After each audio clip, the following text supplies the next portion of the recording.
नमस्ते दोस्तों।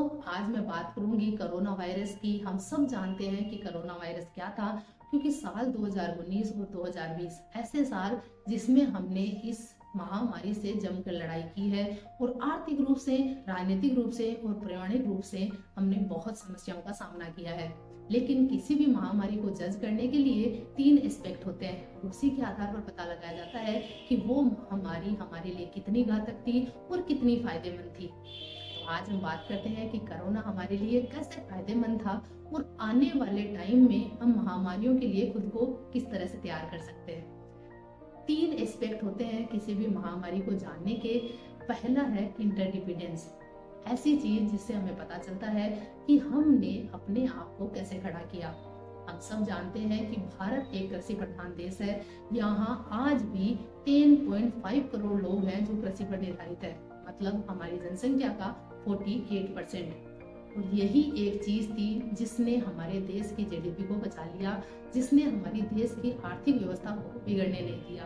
हालांकि बहुत हद तक हम बहुत नीचे चले गए, लेकिन फिर भी हम कृषि प्रधान हैं, यही हमारे लिए बहुत ज्यादा मूल्यवान है। अगर हमारे मुकाबले अमेरिका की बात की जाए तो वहाँ पर 83% लोग हैं वो सर्विस सेंटर में काम करते हैं और कोरोना काल के दौरान 33 मिलियन लोगों ने अपनी नौकरियां खो दी। और इसके मुकाबले भारत बहुत ज्यादा आगे है और कोरोना काल में ये खेती और भी बढ़ गई और कोरोना में 3.7% लोगों ने ज्यादा खेती की। 252,000 करोड़ का मुनाफा हमने इस कृषि से लिया है। अब है आने वाली महामारी के लिए हम इनसे क्या उम्मीद करते हैं। अगर आप एक किसान हैं तो आप अपनी देश की जीडीपी में बहुत ज्यादा योगदान दे सकते हैं। आप अभी से गिलोय और अश्वगंधा जैसी औषधियों की खेती करिए और देश की जीडीपी आपके हाथ में। आज सरकार भी ये जानती है कि एक कृषि है जिसके आधार पर वो अपनी इस आर्थिक समस्याओं से बाहर निकल सकता है और सरकार भी इनका पूरा साथ दे रही है। अलग अलग तरह की योजनाएं बना के, मत्स्य योजनाएं, पशुपालन योजनाएं बना के इनको और ज्यादा प्रोत्साहित कर रही है। तो आने वाली बीमारियों से लड़ने के लिए आपको साथ देना होगा। दूसरा है स्पीड। कोरोना ने अपने काल में, तकनीक ने बहुत ज्यादा स्पीड पकड़ी है। आज हमने जहां आर्टिफिशियल इंटेलिजेंस जैसी औषधियों को शामिल किया है, वहीं बायोटेक्निकल जैसी चीजों को भी हमने अपने जीवन में जगह दी है। आज इलेक्ट्रॉनिक जो मोड है वो भी अपनी पीक पे था। आज ई कॉमर्स, ई लर्निंग और ई अटेंडेंस जैसी चीजों को हमने अपने जीवन में शामिल किया। कितने लोगों ने सोचा था कि वो अपनी मेडिकल कंसल्टेशन है वो फोन या वीडियो कॉल से करेंगे, या हमें नहीं पता था कि स्कूलें हैं वो ऑफलाइन भी हो सकती हैं, या हम वर्क फ्रॉम होम भी कभी कर सकते हैं, अपनी फैमिली के साथ भी कभी रह पाएंगे। लेकिन कोरोना ने ये संभव कर दिया। आज इसने हमें बता दिया कि हमें आगे निकलने की जरूरत है, हमें फोन और कंप्यूटर से डरने की जरूरत नहीं है। अब बात करते हैं बिजनेसमैन की, जिन्होंने कोरोना में बहुत ज्यादा नुकसान उठाया। वो सोचते हैं कि शायद अब कोरोना वापस ना आए और उनकी मार्केट है वो पहले जैसे हो जाए। लेकिन आप याद रखिए कि ऐसा वापस नहीं होने वाला।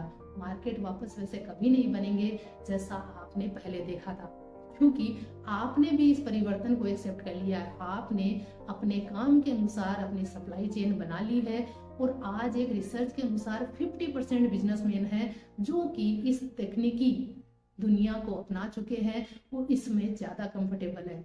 वो अपने ग्राहकों के समझ को समझते हैं, वो अपने प्रोडक्ट को बेचने की हिम्मत रखते हैं और वो इस तकनीक को अपना चुके हैं। और अगर आप इस तरह के बिजनेसमैन हैं जो अभी तक इसे एक्सेप्ट नहीं कर पाए हैं, तो अपने आप को चेंज कर लीजिए, क्योंकि वो टाइम वापस कभी नहीं आएगा, वो बहुत पीछे रह गया है।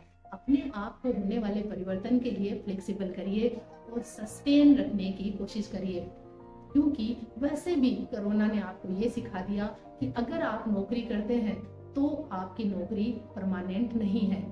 आपकी कंपनी आपको कभी भी निकाल सकती है, उसकी जगह मशीनें और रोबोट्स ले सकते हैं। इसलिए यहाँ से ही अपनी सीख को उठाइए और अपनी लाइफ में आगे बढ़ने में मेहनत कीजिए। तीसरी चीज है जो एक महामारी को डिफाइन करती है, वो है कॉम्प्लेक्सिटी। कॉम्प्लेक्सिटी मतलब कोरोना ने हमें ये बता दिया कि ये महामारियां आती रहेंगी और हम चाहे कितनी भी तरक्की कर ले, लाइफ में किसी भी पोजीशन पर पहुंच जाए, हमें इनसे हमेशा लड़ना होगा। इस तरह से अपने आप को फ्लेक्सिबल रखिए, इनके लिए परिवर्तन होने के लिए तैयार रहिए और आने वाली बीमारियों के लिए भी डरने की जरूरत नहीं है, आपके लिए कुछ अच्छा ही लेके आएगी। और भारत के लिए तो ये एक वरदान साबित होते हैं, क्योंकि भारत है वो एक ऐसा देश है जिसने दुनिया को योग और डीप ब्रीथिंग जैसी चीजें दी, जिसने अपनी औषधियों के आधार पर ऐसी दवाइयां बनाई और आज वो उस लेवल पर है कि आज हर कोई जानता है कि भारत क्या है। यहाँ बहुत सारे मरीज आते हैं जिनका सस्ते में और अच्छे से इलाज हो सकता है और अपनी आयुर्वेद और योग के आधार पर भारत एक विश्व गुरु बन सकता है।